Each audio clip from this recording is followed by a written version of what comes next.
More pugs! So, today we're going to be having a Patreon request, and this is Exploring the SCP Foundation, Project Palisades Part 2. Now, it has been a bit since I watched the first part of this. I watched it just to catch myself up. We're going to jump right into this. Meet made this request in the Patreon listing, and if you are a Patreon, please just message me in the Discord. Just let me know who you are, because some people's usernames are different. So I can go ahead and get you your roles. Aside from all that, this is made by the Exploring series, one of the best SCP creators as far as I'm concerned. We're going to jump right in. Here we go. Project Palisade, Part 2. Project Palisade. I get this. Part 2. I don't understand why it does this. Universes are being corrupted and destroyed, one by one, for reasons unknown. The Foundation of the primary universe seems to be well aware of this, and have created something known as Project Palisade in order to protect the humanity of their universe. Whatever Project Palisade is, they're keeping the secret pretty close to their chest, and it doesn't seem to be saving any of the other universes in existence. Some individuals seem to be actively spreading this corruption effect to other universes, apparently in an effort to spare their own. If one of the Black Queen's theories is correct, this works because what's actually destroying these universes is an entity of some sort, attracted to this corrupted material, although they wouldn't be saving their own universe, only delaying the inevitable. With all that in mind, let's finally learn what Project Palisade is. Let's go. Project Palisade is listed as a proposal for the SCP-001 slot, although we're immediately informed that Project Palisade is in fact not an SCP-001 file. It represents itself as one, has all the proper 001 protections and requirements, and can only be entered into the database as a 001 file, but all of the data contained in the file comes from some universe other than the primary one. None of the data in the file was created or altered by any known member of the Foundation, and its origin remains unknown. Sometime after it was placed on the database, all of the data was removed for some reason, and all personnel simultaneously lost memory of the data's existence. That's fun. A couple of months later, the data was restored, but with significant changes, along with some of the memories of the personnel, but not enough to really remember the original. That means we can't ever really be sure what this file originally said. True. It begins with something referred to as the Foundation Oath, which reads, "We affirm that we are the original, true Foundation. We represent mainline reality, the original, unaltered timeline. Our humanity must be held paramount over the humanity of any inhabitants of mirror timelines. The survival of mainline reality shall always be held paramount over the survival of any mirror timeline, or any other parallel or alternate universe. We are the Foundation, the bedrock on which all of reality rests. Hooray! For the sake of us all, we cannot fail." Since this apparently comes from some other universe than the one we normally associate with, this raises an eyebrow. It lists Project Palisade as Thaumiel class, meaning that it's an anomaly that helps the Foundation function in some way. It stresses the need for absolute secrecy of the project, and goes into the standard operating procedures. Okay. Something known as the Altis engine is used to create a cluster of mirror timelines, solely for the purpose of Project Palisade.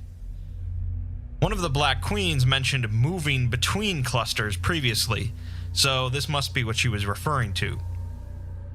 These mirror timelines are then altered, using controlled restructuring events and utilizing time travel to directly place Foundation agents at key points in history.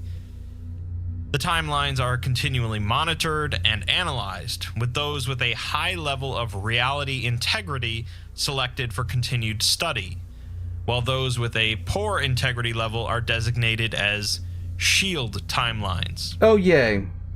Proxy agents. It's always nice to know that, wiping out entire realities is a thing. And the SCP Foundation would be happy doing it. Why am I not surprised? Then attract something referred to as the threat to one of these shield timelines by performing anomalous rituals. All of these proxy agents are mirrors, typically Foundation agents from other timelines. They are sent into one of these shield timelines to attract the threat there, and in exchange, their home timeline is protected from the threat, as long as cooperation lasts. This answers our question about Agent Duma from the UIU file, as he came from one of these mirror timelines, bringing with him a box of corrupted dirt for the specific purpose of attracting this threat to that timeline and sparing his own. This box of dirt is something they call a vector, an element from the initial shield timeline that serves as a focus of ritual energy and is distributed to chosen neighboring timelines. They do this in order to draw the threat to many different timelines at the same time, delaying the destruction process. Their current standard vector is soil, representing grave dirt, which was suggested to the Foundation by one of the Black Queens. All of the shield timelines are then evacuated by any Foundation agents from the primary universe, and the timeline is monitored until it's eventually destroyed. This process is continually repeated to ensure that the threat is indefinitely kept away from mainline reality. To recap then, in the description it states that SCP-001, also known as Project Palisade, is a method of protecting reality from ongoing existential threats. The Foundation creates mirror timelines, alters them to discover methods of defeating threats, and ultimately diverts the largest threats, specifically the primary threat referred to as the threat and/or the worm, to destroy these mirror timelines instead of mainline reality. Every other timeline in which the Foundation exists was created by Project Palisade. This means that the Foundation has just been creating new universes continually, just for the purpose of testing out how to beat the gravest threats in existence, as well as using them as bait for something called the Worm, which they apparently have no hope of beating, only delaying. I'll note that this is not meant to be the same worm as mentioned in SCP-1461, House of the Worm. Okay, I was about to ask. The file then gives us some information on the various precursor projects to Palisade, starting with Project Altis. Altis involved the usage of a number of anomalies to create a multiversal creation engine, with the goal of creating mirror timelines that can aid the mainline Foundation. That sounds very Marvel, I'm just saying. A multiversal creation engine. That sounds so Marvel, it's stunning. These would essentially be gigantic petri dishes that the mainline Foundation could test and analyze various situations in, with successful timelines being used to aid the mainline Foundation with existential threats. These aspects of Project Altis have been shelved, with the Altis engine now entirely being used to create timelines to distract the worm. Project First Strike was a weapons program designed to create a military-grade anomalous weaponry stockpile for use against foreign agents. It was approved on the basis that open anomalous warfare could potentially break out at some point, and the more militant members of the Foundation wished to research the military capabilities of anomalous weaponry. The project eventually led to the discovery of the worm.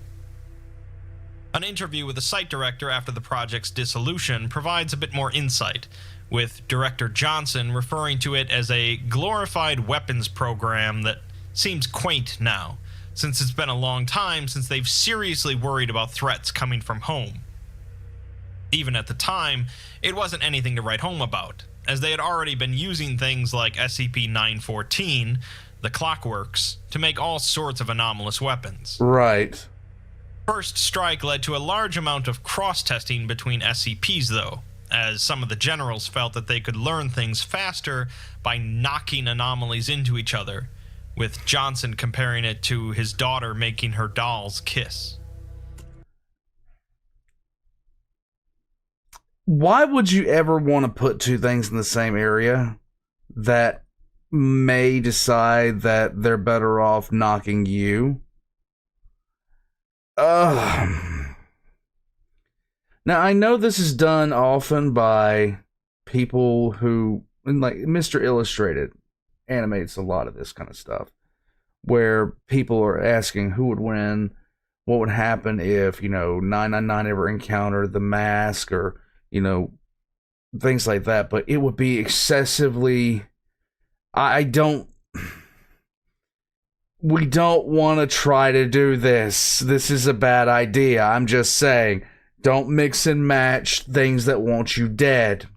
It's usually a bad idea. He says that kind of cross-testing doesn't happen anymore, likely because the Foundation leaders noticed that the stable mirror timelines don't spend much time smashing together anomalies until their universe implodes. The existence of countless mirror realities did allow them to do some rather impressive testing that they normally would never be able to. In one timeline, they were testing simulated defenses against extra-dimensional threats, and while testing some sort of weapon they got from an SCP cross-test, the monitoring team began reporting some strange readings. Really? They called it extra-dimensional contamination, but the weapons team continued to test. By the end of the week, though, the whole project was on hold, as it came to light that the entire reality was coming apart. Most of them didn't even think that was possible at the time, but they all evacuated the timeline, thinking that it was their fault for doing the weapons testing. It was. Johnson remarks on how funny it is that they felt guilty about the destruction of one timeline, when nowadays they go through them like toilet paper. Yikes. After a month, they discovered the true reason behind the timeline's destruction, and they wished that it had been because of weapons testing instead of the worm. Analyzing the destruction of that timeline revealed that there had been a number of tears in the space-time matrix of the reality, which were growing larger at an exponential rate.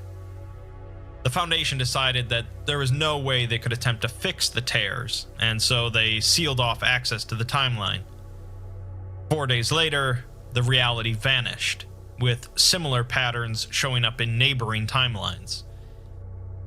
In one of the timelines, they managed to detect the presence of advanced waves caused by an unknown inbound entity, the worm. Oh. So Project Forward Insight was initiated to determine the exact nature of this threat, and it's still technically ongoing, as the Foundation doesn't really know much. They did crunch the numbers, however, and figure that the mainline reality will likely be a victim of the worm within 15 years. They continued to research and eventually found that their reality would actually be destroyed in less than a month. Oh boy. At which point, Project Palisade was initiated. Personnel from First Strike, Forward Insight, and 17 other projects were merged into Palisade, and after finding no way to directly contain the worm, they moved forward with attracting it to alternate timelines instead. Yeah, sacrifice him. It's okay. This was done by utilizing world-altering ritualistic techniques incorporating heavy technological and anomalous aspects. The O5 Council debated for a number of years about actually creating timelines specifically for the purpose of sacrificing them to the worm, but they eventually approved it. The next part of the document goes over some files that the Foundation has collected across multiple realities that contain references to the worm itself. Okay. The first, titled The Epic of Lethurius, describes the exploits of a mythic hero king. It reads, "And Lethurius passed through the Veil Beyond, to do battle with the sons of the Void. And the first son of the Void did arise, the Worm, he who lives between, cleanser of realms. And bold Lethurius strode forth, shining bright. The White King and the Worm locked horns. And to this day Lethurius still fights. The endless war of our dreams." Huh. A creation myth from an alternate Earth involves two deific brothers, Kisan and Julu, who became mortal enemies. They were the sons of Father Light and Mother Void, with Kisan blessed with Father Light's speed and Julu blessed with Mother Void's strength. Neither could win against the other. Just going to say this about this particular piece of art right here. If I ever see anybody walking a tiger down the road, you don't even have to ask. I'm going to get out of the zip code. I'm just not going to get out of his way. I'm going to get out of the zip code. Because anybody that feels the need to walk a tiger is dealing with some stuff that's going to be biblical. And I'm just putting that out there. Just a future tip for any of you. Don't mess with something like that. And neither could yield. They then decided to create all the creatures of lands in order to fight one another, for their battle was the battle of all existence. In the stars, the warriors of Kisan and the worms of Julu must submit to their master's wills and war without end.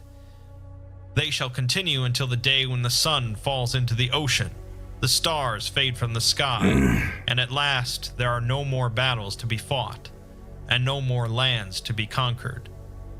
It is only then that the two brothers' battle will end, but no one could say who will win.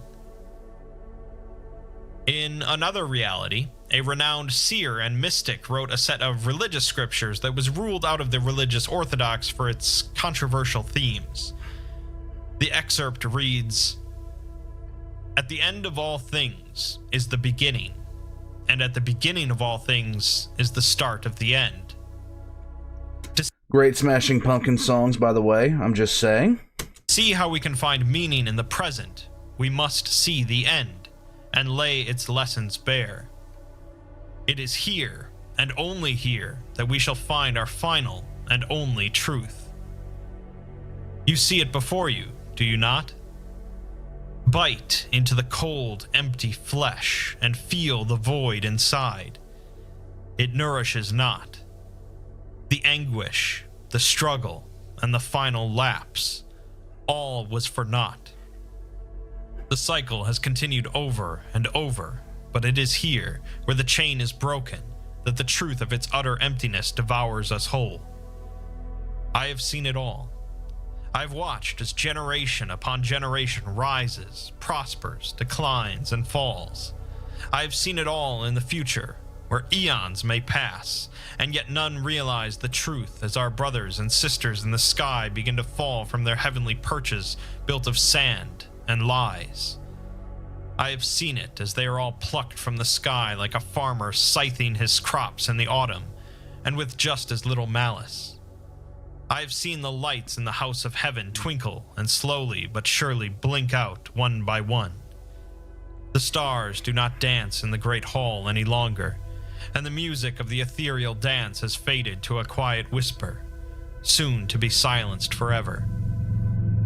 I have seen it in all the skies that are possible, and I know that it is the only truth that awaits us when our own voyage must come to an end.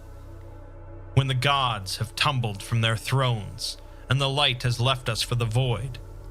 When the worms crawl through our rotten entrails, and the war has claimed another senseless victim, we will at long last understand the final truth.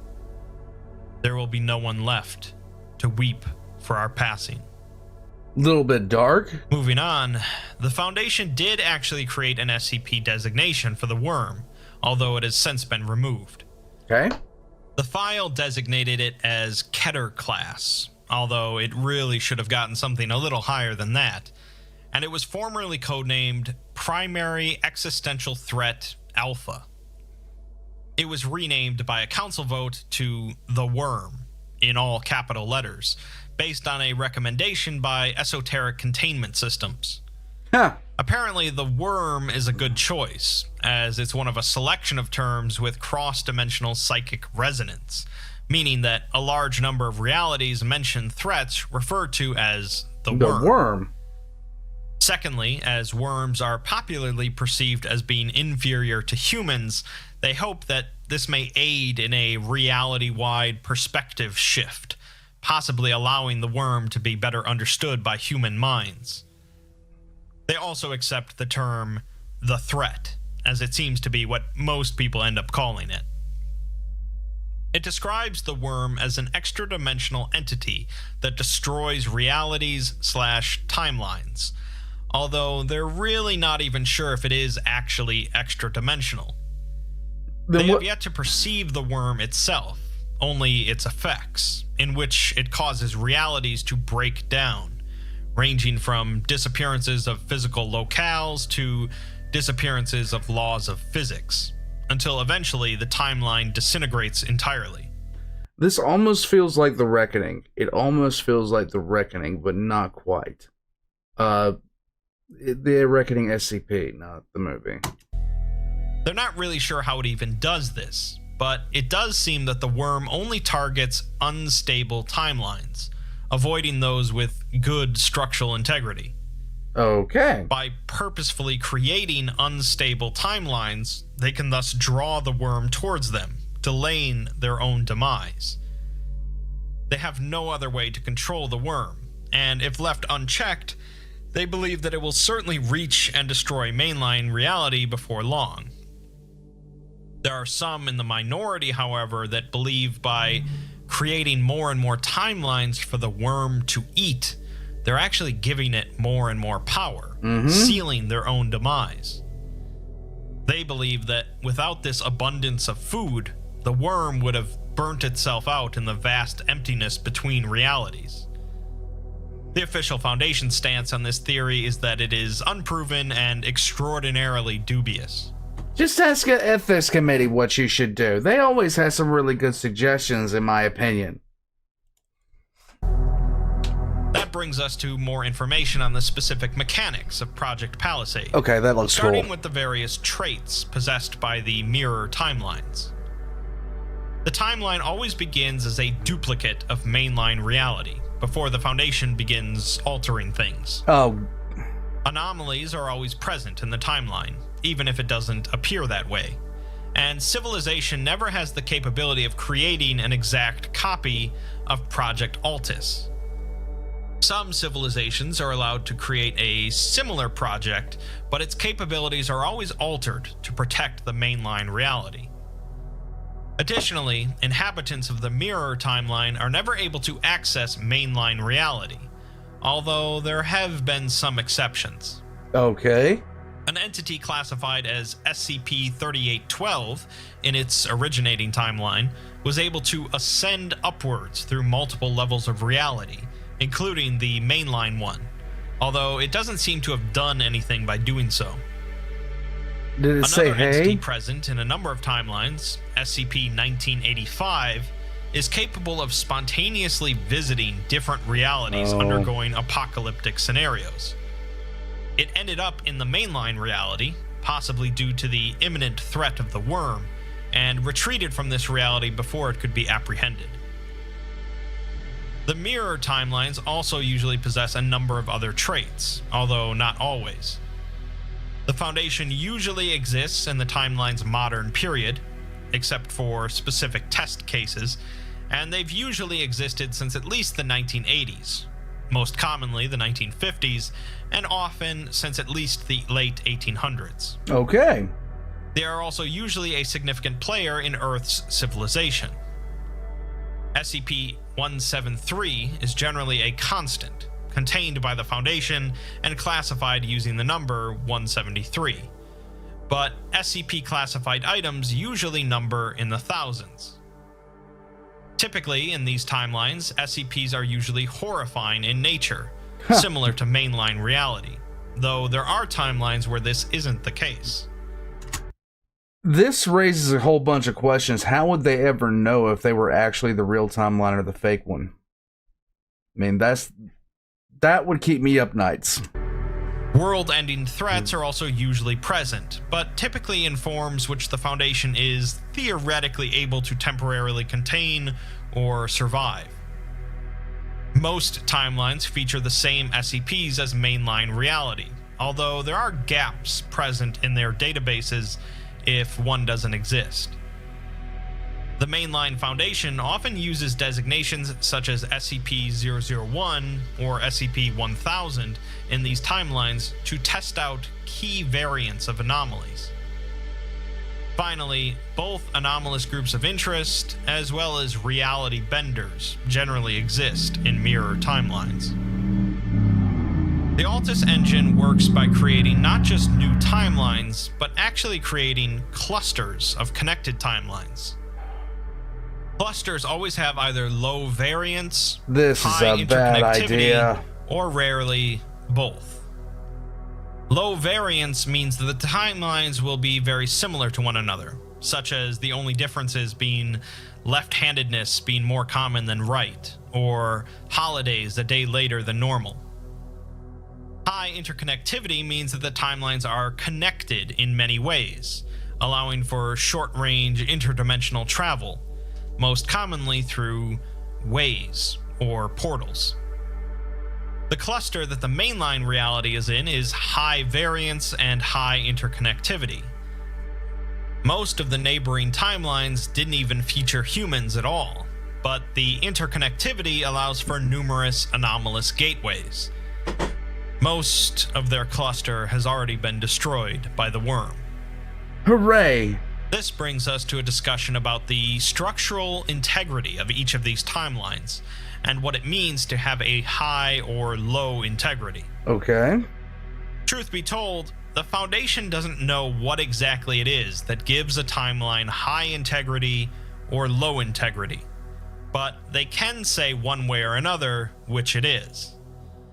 They also don't know what causes a reality to suddenly change structural integrity, just that it happens. Big restructuring events, generally instigated by the Mainline Foundation, can change a timeline's structural integrity, but it can either strengthen it or weaken it, with no guess as to why. The Foundation's usage of time travel also alters structural integrity, but so does the simple passage of time. The Foundation also measured their own reality at the start of Project Palisade, finding its integrity to be extremely weak, for reasons unknown. This is a bad Since sign. then, the integrity has changed, again for reasons unknown.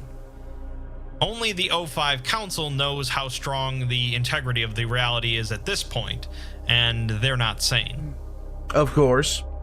Generally, when the Foundation begins altering a timeline, it results in a loss of reality integrity, but it also occasionally results in incredibly strong reality integrity.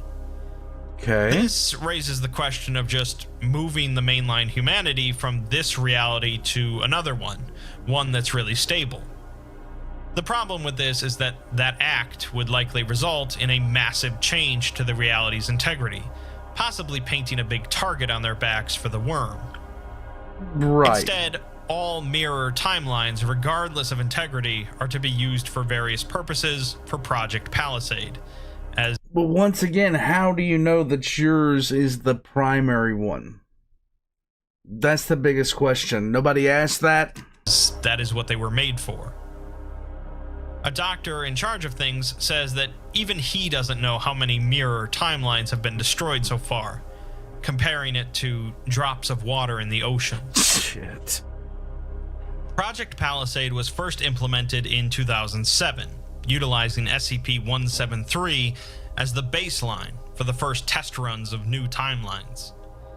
These first test runs created both a large number of timelines that were soon destroyed by the worm, as well as some that possessed high reality integrity scores and are still in existence today. As the project continued, many of the alternate foundations were encouraged to adopt anomalous weaponry programs, most of which became failed timelines. Some did succeed, however, particularly those centered around the existence of Mobile Task Force Omega-7, an experimental MTF that utilizes SCP-076, Able. The foundation of the mainline reality did end up losing a number of people on excursions to mirror timelines, at which point they turned to recruiting proxy agents rather than using mainline personnel. Agent Duma from the beginning of this scenario is one of these. Their first test run ended up resulting in a majority of extremely low quality timelines, which was beneficial for the purposes of Palisade. Most of the mirror timelines exhibited hostile environments, and if humans were present, they exhibited irrational and violent behavior.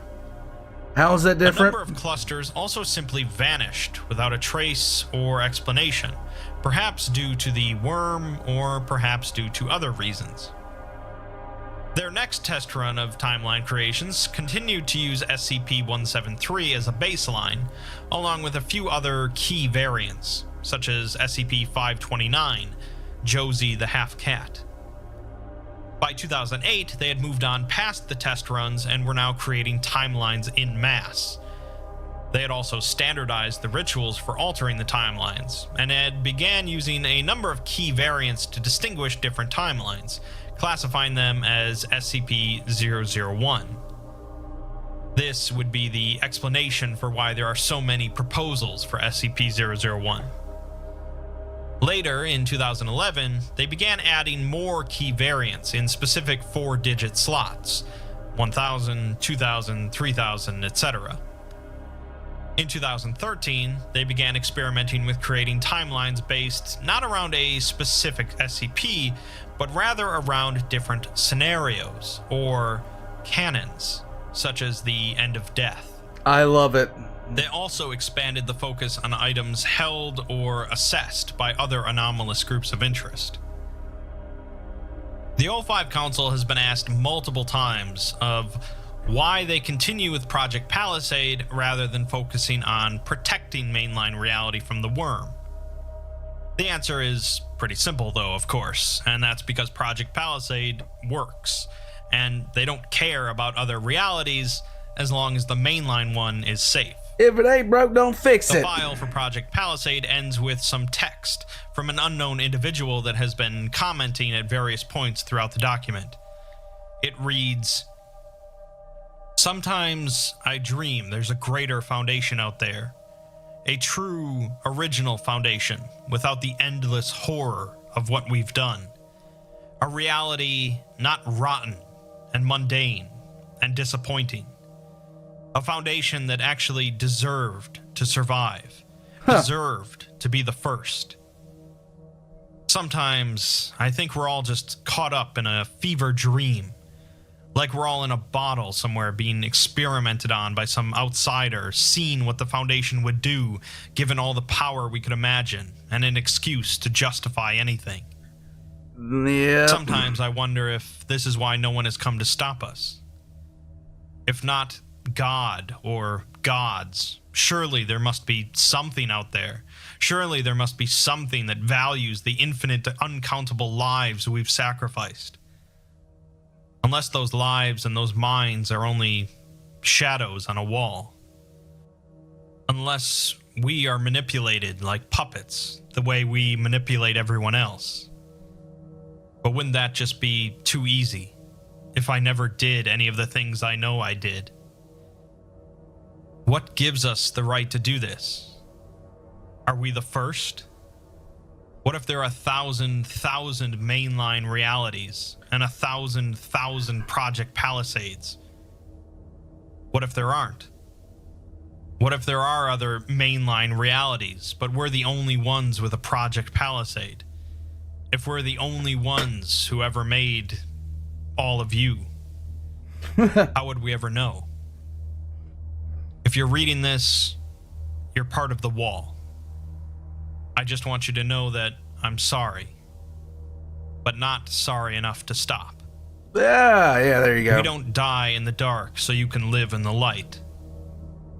We live in the dark, alone. Yeah. That's not that's a quite twist. the end, though. As Okay. There's another related SCP file from the reality we're usually familiar with, SCP-3591. 3591 is the apparent corpse of a massive entity. They're not quite sure due to the difficulties in observation, but it has characteristics of both a biological organism and a mobile mechanical structure. It's believed to be roughly humanoid, but anyone that looks at it expresses uncertainty about that, reporting an additional impression behind or disguised by the humanoid form.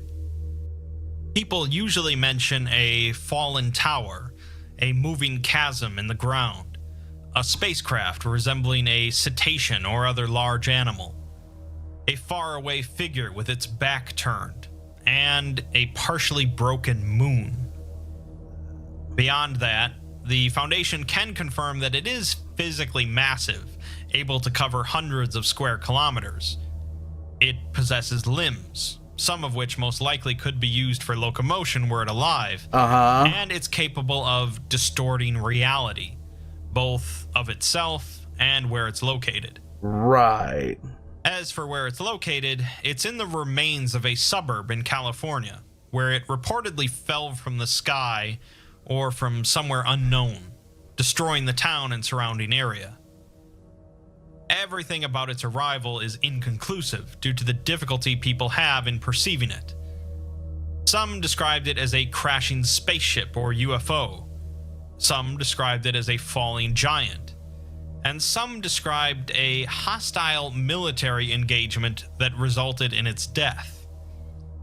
No military forces, anomalous or otherwise, were known to be present at the time.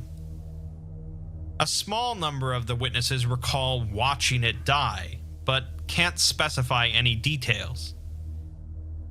7 months after discovery, they found that there are a number of incisions or doorways on the giant's exterior, allowing for interior access. Okay. An MTF was sent in to investigate, starting with one of the limbs. The group discusses whether or not this thing's even dead, but apparently they had another MTF, an anomalous one known as the Silencers that deal with the undead, confirm that it's definitely dead. They approach the entity and report what exactly each of them are seeing when looking at it.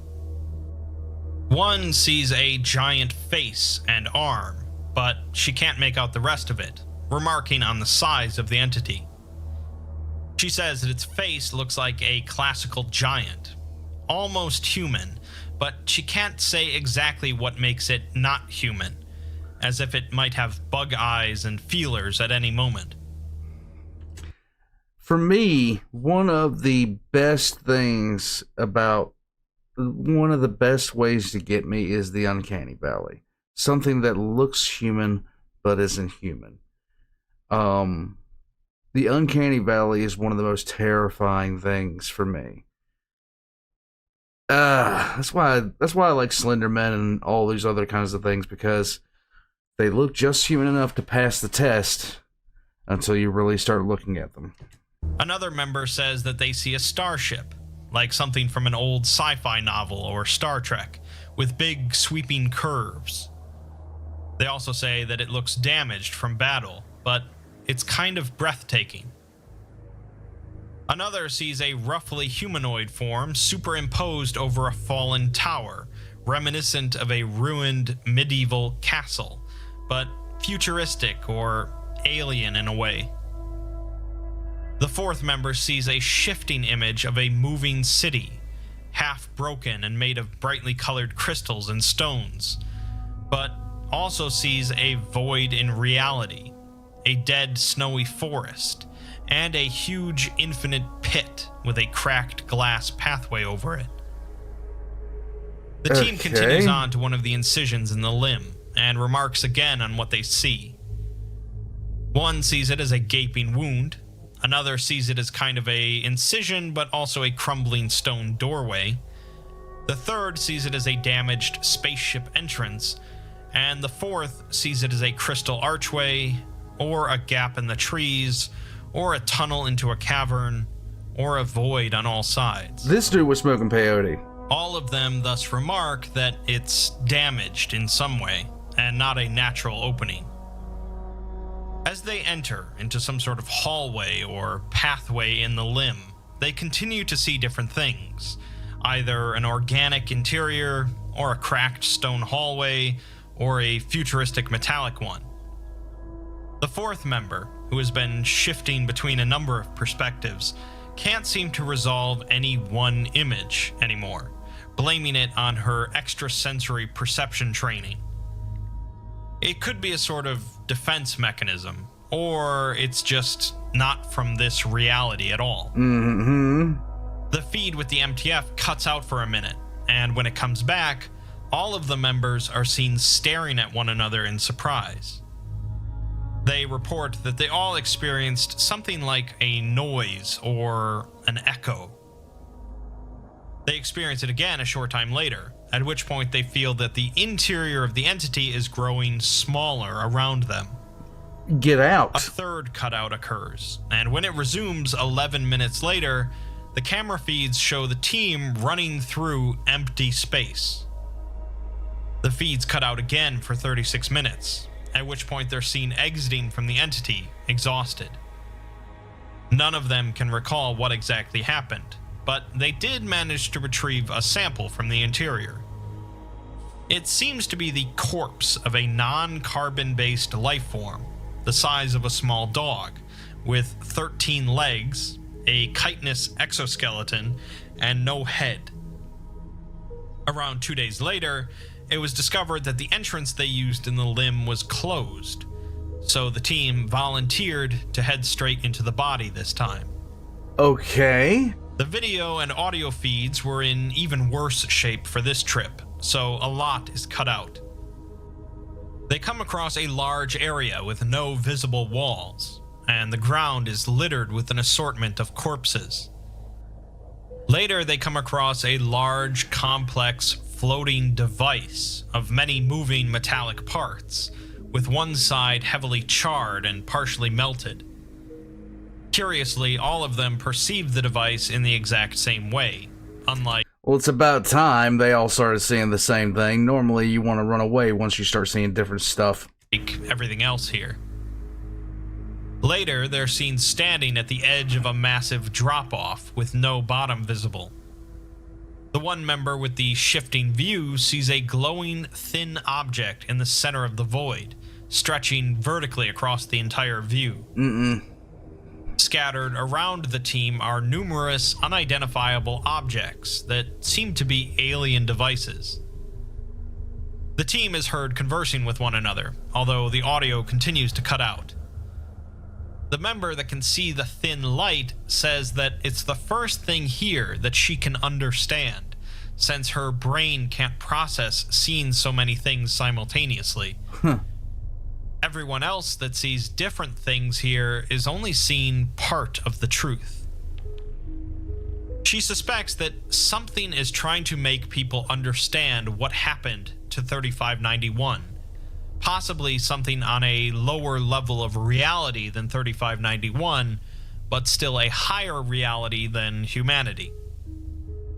She suspects that whatever it is, it feels bad for 3591, because it was a faceless grunt in a war that we'll never understand, forgotten by its own people and never understood by lower civilizations. The thin light is some sort of shrapnel from whatever killed it, symbolized as broken pieces of a spear. The team then hears what seems to be a distorted, low roar before the feed cuts out again. Oh boy. When it resumes, all of the team members are seen laughing and talking to unseen entities, speaking in an unknown language. The feed cuts out again, resuming with them all lying on the ground, showing no signs of life. 12.5 hours later, they're seen exiting 3591, alive and uninjured.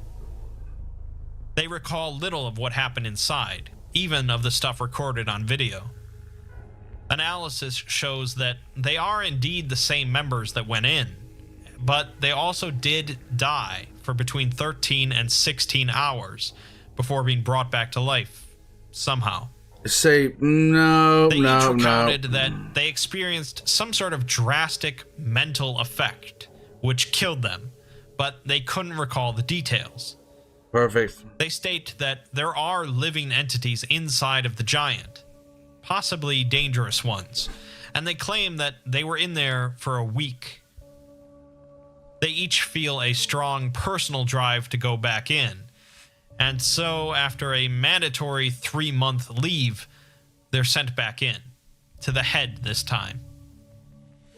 Most of the feed for this one is lost, but they're seen walking through a network of smaller rooms, each of them seen it as different things, such as a castle with physically impossible geometries, or a spaceship command deck, or a spiraling glass path over a black void. All of them show numerous examples of alien devices, as well as non-hostile living organisms. They then come across a live human being, lying comatose underneath a table, naked with no identifying features. The team lifts and carries the human out of the area, and 3 days go by with no camera feed. It resumes as 3 of the 4 members emerge from the entity's head, still carrying the comatose human. One of the team is severely injured from slashing cuts, and none of them recall much. But what does this all have to do with Project Palisades is what is going through my head on repeat right now. What does this have to do with anything as far as Project Palisade itself goes? I'm sorry, but working on Project Palisade would be an eternal mind. Just my brain would short out. Apparently, the team member with the extrasensory training sacrificed herself to save the injured member's life, even though she was supposed to die, according to the team. Aside from that, they only remember finding the comatose human. A month later, the 4th team member emerged from 3591 with severe injuries and remembering little. We'll get to what she and the comatose human have to say in a bit, but if you recall from before, I mentioned an SCP that could visit worlds undergoing apocalyptic scenarios, 1985. 1985 can be sent off to random realities, but she can also be primed by having her interact with other anomalies in order to increase her chance of visiting realities affected by said anomaly. 1985 was primed with SCP-3591 in order to try visiting a reality that might be undergoing some sort of apocalyptic scenario related to it. She ended up visiting over 100 realities in which it was present in some way, although many of them were similar to one another. A number of them were Earths identical to our own, but some had been stripped of human life, either before or after the arrival of 3591. In some realities, Earth had been broken in half and rendered uninhabitable. In a couple of these realities, humans continued to survive in space stations, but they drove 1985 off with advanced weaponry when contact was attempted. A large number of realities had undergone a total shift in the nature of reality, making them incomprehensible to 1985 senses. In 37 other realities, Earth had undergone some sort of apocalypse, killing off 70 to 90% of humanity. Jesus. Minor reality shifts were common, and massive indistinct entities possibly related to 3591 were sighted striding through deserted towns and cities. In one unique timeline, Earth had been rendered uninhabitable due to massive reality shifts, but some humans have made their way to the Wanderer's library. 1985 meets up with them and discusses 3591 with them, who they refer to as either a deserter and or killed in action in relation to an unexplained war. Asking about the war only returned responses that the war should not be discussed and has nothing to do with humans. Great.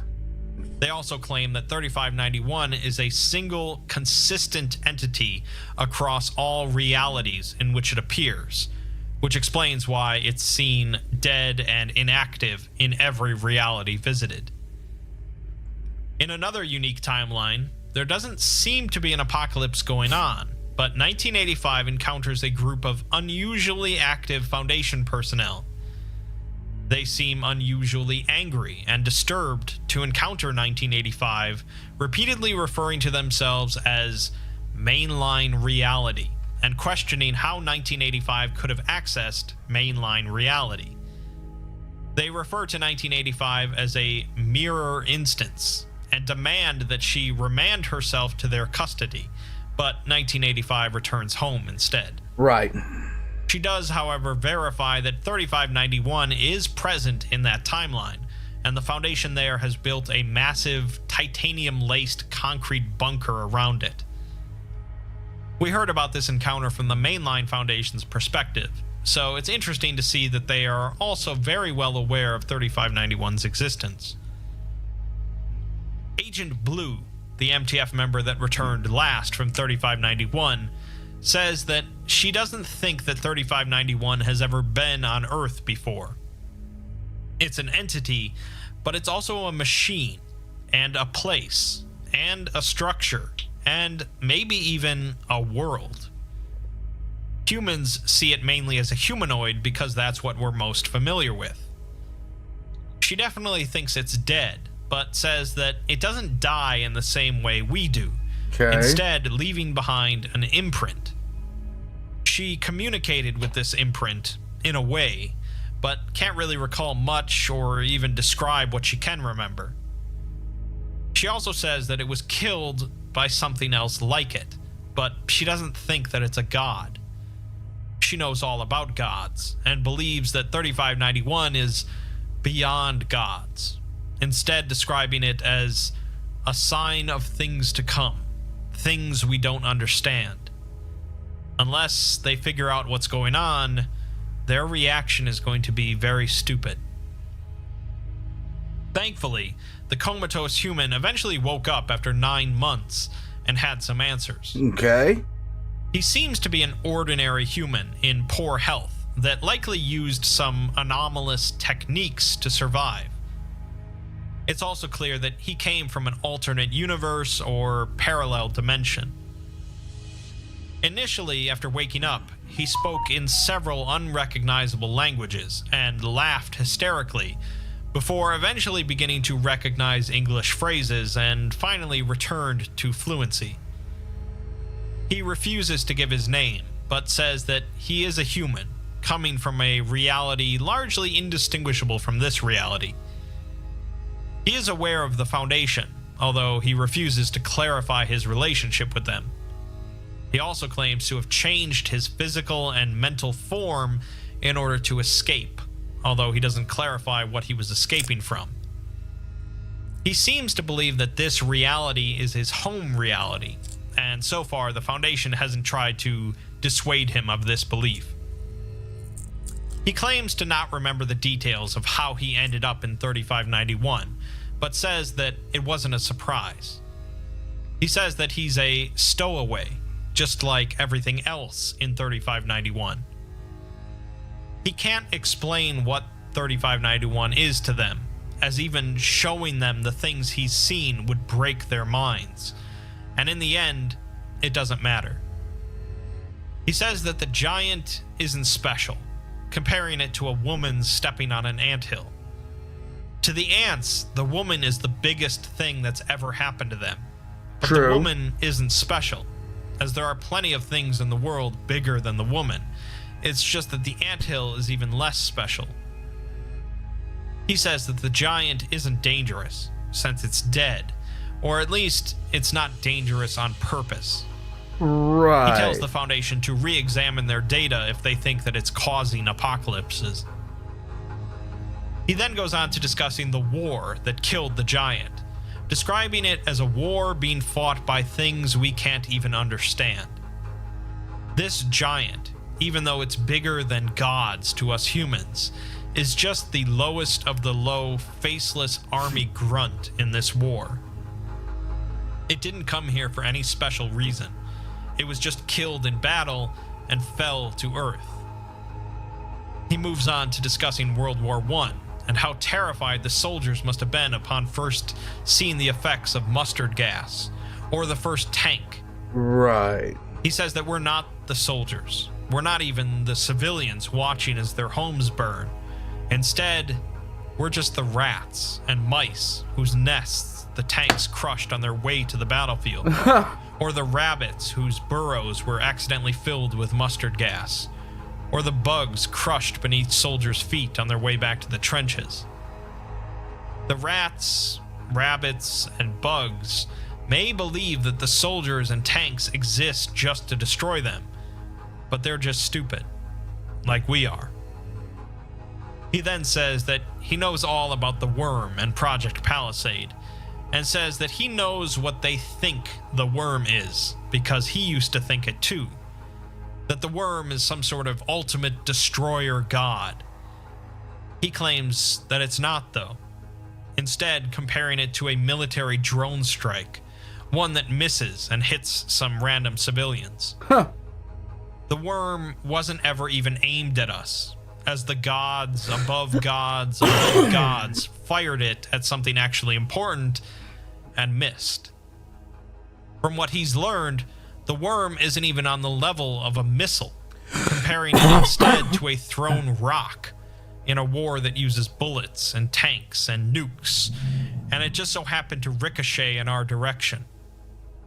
And because we're human, and they're the Foundation, they devised a way to keep the rock bouncing mindlessly around us, maybe forever.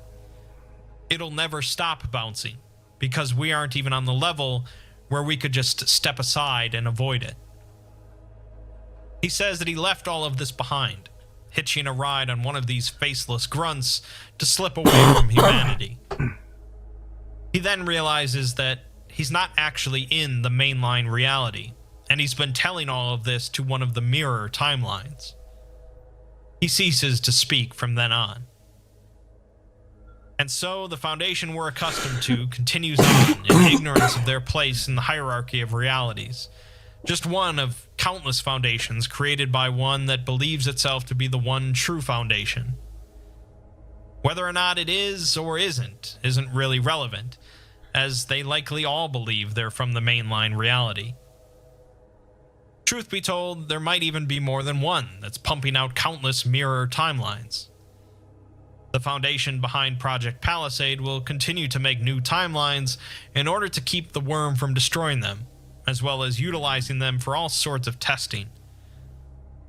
The Project Palisade documentation implies that all of the various canons and scenarios that we're familiar with are just products of the mainline Foundation's testing, and they're going to continue testing out various doomsday scenarios just for the purpose of maybe drawing in some other deific entities that can deal with the worm for them.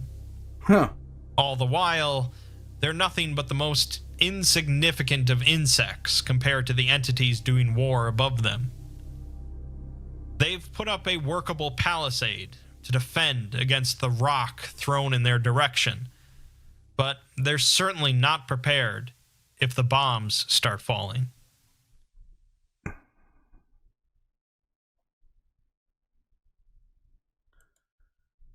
I have seen it in all the skies that are possible. I know that this is the only truth that awaits us when our own voyage must come to an end. When the gods have tumbled from their thrones and light has left us for the void. When the worms crawl through our rotten entrails and the war has claimed yet another senseless victim, we will at long last understand the final truth. There will be no one left to weep for our passing.